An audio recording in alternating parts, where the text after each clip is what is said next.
What is going on, everyone? Welcome back to Retell Factor. I know what you're all thinking. What the hell is this? This isn't Deep Cuts. This isn't the survival horror guide. No, we're doing something a little bit different, and it's something that I'd like to start doing at least once a week. You know, I was thinking about the channel, giving it some thought, and to me, anyways, it was evident that there was something missing. Just that little thing that was missing from the channel, and that is building a relationship with the audience. First of all, look, the key to success, not just success, but the key to longevity on YouTube is, first of all, you got to make good content. Second, you need to be consistent. And third of all, you gotta build a relationship with your audience. You know, a lot of people have come to the channel and they're like, "Oh, you should just be doing deep cuts videos." And you know, they're probably right in the sense that that's probably the fastest path to get the most views and the most subscribers and all that stuff. But I don't think it would make me happy just to do that all the time, because I have a lot of interests. I got a lot of stuff that I want to say. I want to talk about horror games or horror movies or whatever the hell I want to talk about. I don't want to always be doing deep cut videos all the time. Plus, those videos take a lot out of me. God damn. So for this show, we're gonna be doing it once a week. And first of all, don't worry, it's not gonna take away from the number of videos we're producing with deep cuts or with the survival horror guide. It's gonna be raw as hell. I'm just gonna set up a camera and hit record, and we're gonna talk about whatever the hell we're gonna talk about. It could be personal stuff, it could be gaming news, it could be recent video game pickups. In fact, next week is gonna be something completely different right off the bat, because just last week I did a trip with a few friends over up on the Sunshine Coast here in British Columbia, Canada, and I vlogged the whole thing and I took a bunch of footage, and it's gonna be really, really hilarious. So I'll cut something together, kind of similar to like the Thailand vlog I did back in November, which was awesome, and you guys should definitely check that out if you haven't already. So the name of this show, it's not really a show, it's gonna be a vlog. It's a vlog, is essentially what it is. So I didn't know what to call it, so we're just gonna call it the Vlog Series, or the Verses for short. The VS. The Verses Series. Except I guess that would make it the Verses Series. The VSS. The VSS Series. What the fuck am I talking about? This show's gonna go off the rails real quick. So there are a few things I want to talk about. It's been a crazy year, obviously, but it's been a crazy past couple weeks. Insane thing just happened. Someone tried to break into my goddamn house. Someone tried to break into my house, dude. It was crazy. I think it was about a week ago now, maybe a little bit more. But at like 4 a.m, I'm sleeping, obviously. And my girlfriend, she wakes me up. She wakes me up at like 4 a.m. And we live on the ground floor. And she's just like, "There's someone in the backyard with a flashlight." And I was like, "What? Maybe someone's looking for their cat or some shit. I don't know." But no, I look up and I'm like, "What the fuck's going on?" And we slept with like the blinds kind of open so you could see into our room. But no, this dude just wasn't in the backyard. This guy was at our fucking window. He was at our window, looking in, peering in. I guess he had just moved closer, and he was shining his fucking flashlight into the room, kind of like scope the place out or whatever. And I immediately, first of all, just like from being asleep to just like full on adrenaline rush, I'm just like, "Oh fuck." So I shoot out of bed, and I'm just telling my girlfriend, I'm just like, call the cops. And I rushed towards the window because I wanted him to see me. I wanted him to know that I see you. You're not getting away. This isn't going to be a clean break and enter or whatever the fuck he's going to do, right? Because who knows what the hell he was going to do. And so I just wanted him to make sure. First of all, he tried to jostle the window. I was worried he's going to try to do that, because he did try to open the back door as well. So just the way our patio is, he was on our patio, and there's a back door, and then there's like my bedroom window. And so he tried to open the back door. He was peering in with the flashlight, and my girlfriend, she got 911 right on the line right away. And luckily, like, as soon as the guy saw me, he booked it. He took off. Fucking, it was just the worst. And what's crazy, too, is that about 30 minutes later, we filed a report with the police. They asked if we wanted anyone to come by or whatever like that. I'm just like, nah, just file the report. And because we live, like, super close to the police station, too. So, it was like, whatever. Like, nothing happened. He just tried to open our back door and was peering into our window. But what's crazy is about 30 minutes afterwards, we saw him again. And this time he didn't come up to the window. He climbed over one of the fences because obviously, like, we live in a condo. So there's like a complex and there's, several patios and, we got neighbors who have ground floor suites as well and stuff like that. So I don't know if he was he was just cutting through or something like that is what it looked like. But this dude, man, the balls to come back. It was really scary. And what's made it even more terrifying for me is, I love video games. I love scary stuff. Another one of my, like, interests, or it's not a passion, but it's like a morbid interest and curiosities. I love true crime documentaries, true crime books, true crime podcasts. There's a lot of good stuff out there, and I love true crime. Where I just find it really, really interesting. And I just, like, binged not that long ago. I just binged this series called The Man in the Window. Aptly named The Man in the Window, which is about the Golden State Killer, the original Night Stalker. And really good listen, really good, well-researched series. And I actually just caught the guy like a couple years ago, after his spree being very prominent in, like, the 70s. So just that added thing, the man in the window, and, like, that's what he used to do. He used to take a fucking flashlight, go up to the window, and then he would eventually, like, break in, and, he killed a lot of people and did a lot of terrible things. So that, I guess, just, like, added to it.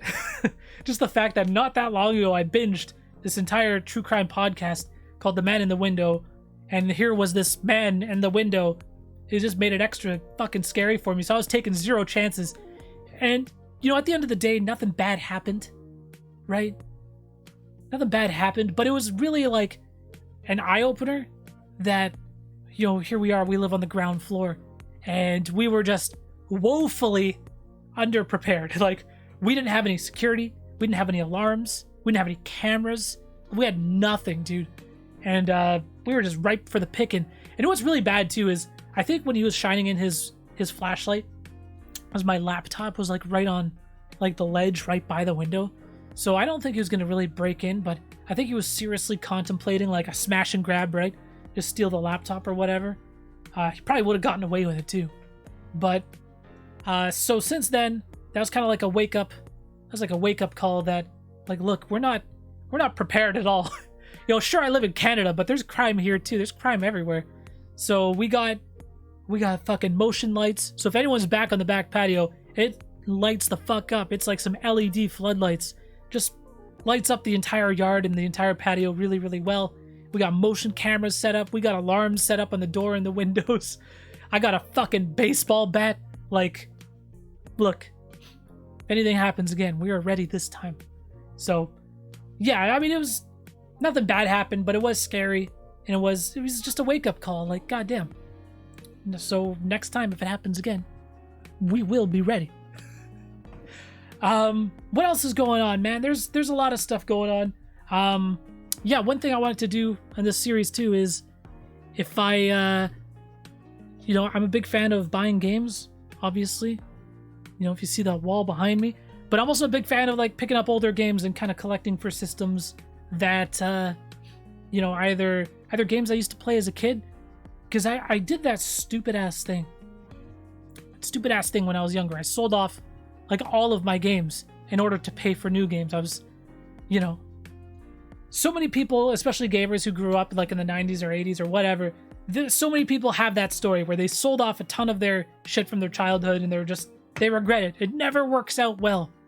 I get some people, for modern games, they like to they buy one game, they sell it, and then, like, they're basically always playing current games because they're just in that constant cycle.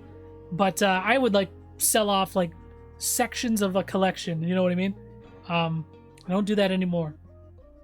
Especially because some games, dude, they are just like lost to time. They're just lost in the goddamn ether, and there's no other way to play them. So I just wanted to show off a few of my most recent pickups. I've been buying a lot of stuff during quarantine because I'm bored as hell. First of all, we picked up Mario 3D All-Stars. This is like required. It's like a requirement. Even though I basically have all of these games, being able to play them on the Switch is fucking awesome.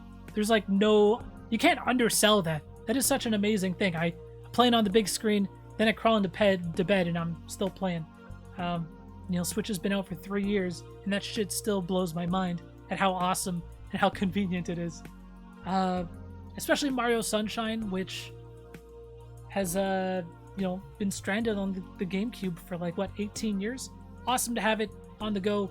3D All-Stars. I know there's some controversy about the port and all that stuff, and there's some issues with it, and it's timed, and there's some shit with it, right? But I really want to pick it up because I just want to play the games. Next, you would never believe it, but Ratchet and Clank into the goddamn Nexus. Who would have thought? I've been really getting into the Ratchet and Clank series recently. There's a new one coming out on the PS5. Got my pre-order in, by the way. So I've been getting into the Ratchet and Clank series, and there are way more Ratchet and Clank games than I realized. There was like 4 or 5 on the PS2.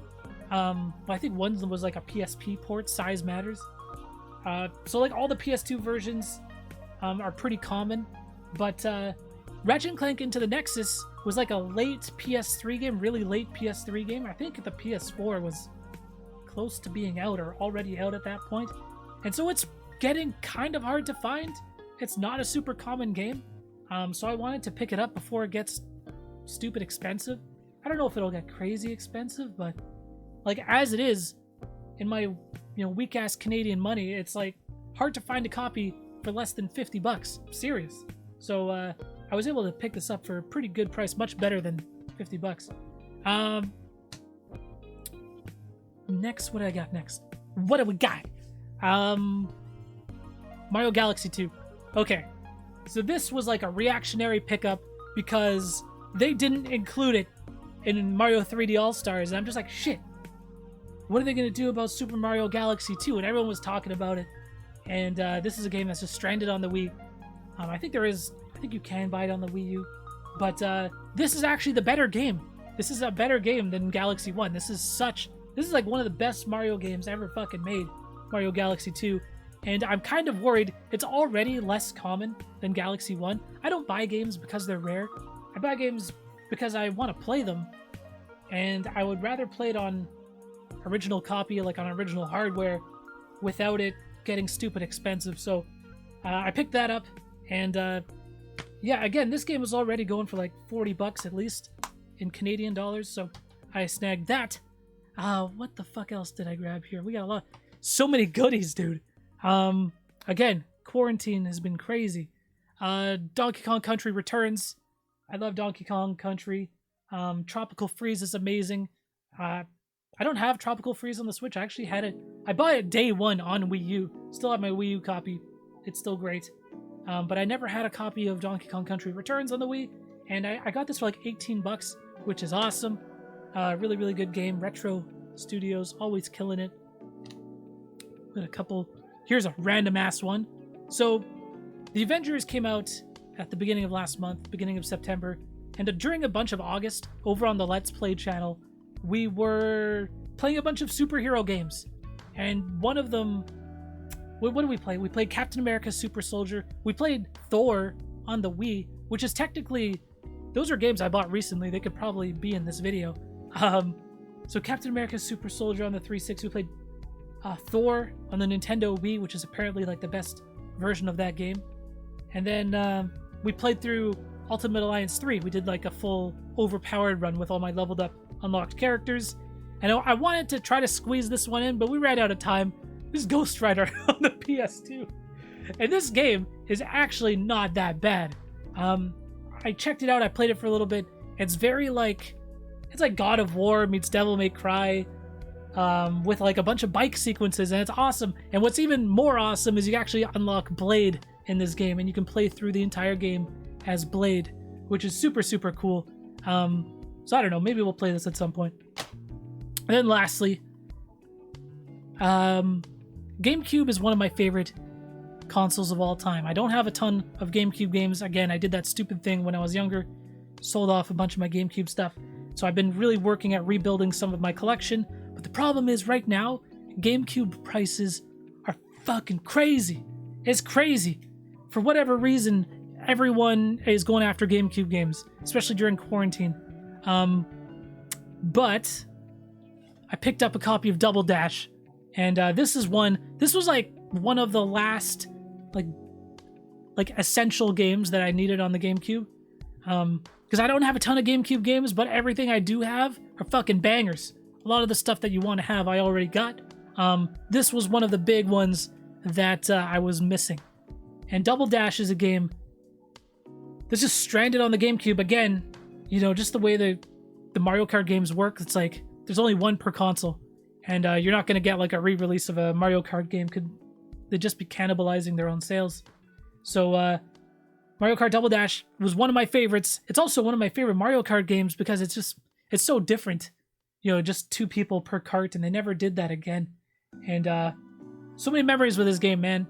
And I was talking to my friend Bayrudy, youtube.com/Bayrudy, and he wants to do like a LAN party. You can actually mod, I think, your Wii to get like System Link going, and you can have up to 16 players playing Mario Kart Double Dash. Super fucking cool. So we want to do that probably for his birthday, I think. He was saying he wants to do that. I don't know if we can do 16 players with COVID. That might be kind of tricky. But yeah, we're definitely gonna do something with that, which is really cool. Yeah, anyways, we should probably wrap this up. We got, it's October. There's a lot of stuff happening this month. Amnesia Rebirth is coming out this month, so we're definitely gonna be playing through that over on the Let's Play channel. And I'm trying to rope in some of my friends. If you guys have watched Monday Night Fights, by the way, you guys should definitely watch the Monday Night Fights series. I have a playlist of it on my channel. You can find it from my channel. It's basically me. We use this room. It's basically me and a bunch of my friends. We play shitty fighting games, and it's absolutely hilarious. It's over on youtube.com/Bayrudy. And me and those guys, we're going to be playing this multiplayer horror game called Phasmophobia. And that game is like a multiplayer ghost hunting game, and apparently it's hilarious and a ton of fun. A lot of people are playing it on YouTube right now, so that's going to be awesome. Just in time for October. And then, yeah, we got a bunch of survival horror guide videos we got to do. I'm thinking next we might need to do over on the Let's Play channel. I'm thinking we might do the original Silent Hill because, you know, it's Halloween time, and we gotta go with one of the founding fathers of the survival horror genre. One of the cornerstones of the entire genre, and that's Silent Hill, the original. So I'm looking forward to that. We'll probably start that really soon, actually. Over on the Let's Play channel, again, that's RF Gaming. Anyways, this is pretty much it for the vlog. The Versus series, this is episode 1. Next week we'll be back with another one. I think we'll cut together some footage from our trip up to the Sunshine Coast. I hope you enjoyed, guys. And this is your opportunity to send over some questions too, because I think we'll do a bunch of Q&A in this series as well. Hope you enjoyed it. Thanks so much for hanging out, everyone. Y'all have a good one. Peace. You bastards.